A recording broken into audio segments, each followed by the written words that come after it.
Praise the Lord. இயேசுவுக்குள் அன்பான இறை உறவுகளே, இறை வார்த்தையோடு இந்த நாளிலே உங்களை சந்திக்கிறேன். இறை வார்த்தையாக மத்தேயு எழுதின சுவிசேஷம் 22வது அதிகாரம் 34 முதல் உள்ள இறை முத்துக்கள்.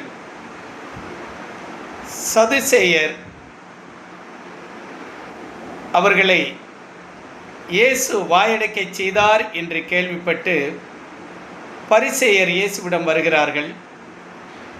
அதிலே இருந்து ஒரு மறைநூல் அறிஞர் இயேசுவை சோதிக்கும்படியாக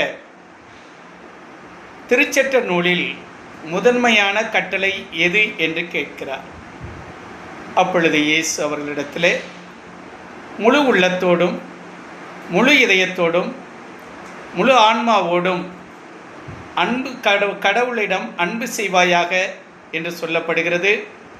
அது மட்டுமல்ல, நீ உன்னை அன்பு செய்வது போல மற்றவர்களையும் அன்பு செய்ய வேண்டும் என்று சொல்கிறார்.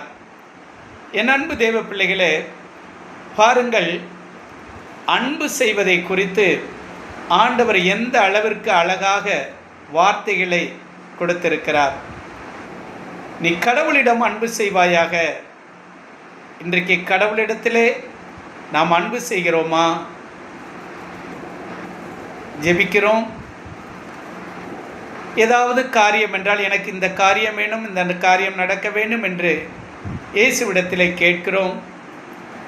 கொஞ்ச நாள் கழித்து அந்த காரியம் நடக்கவில்லை என்றால் அவ்வளவுதான், கடவுள் கொடுக்கல அப்படின்னு நம்ம ஒதுங்கி கொள்கிறோம்.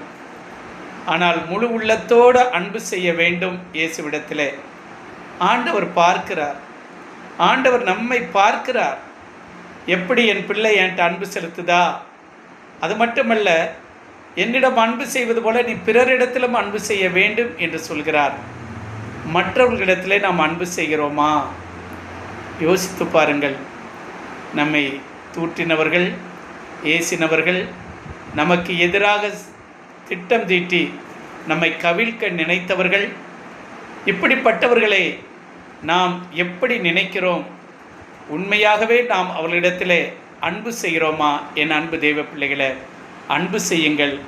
ஆண்டவர் அன்பு செய்தார், நாமும் அன்பு செய்வோம். ஆமேன்.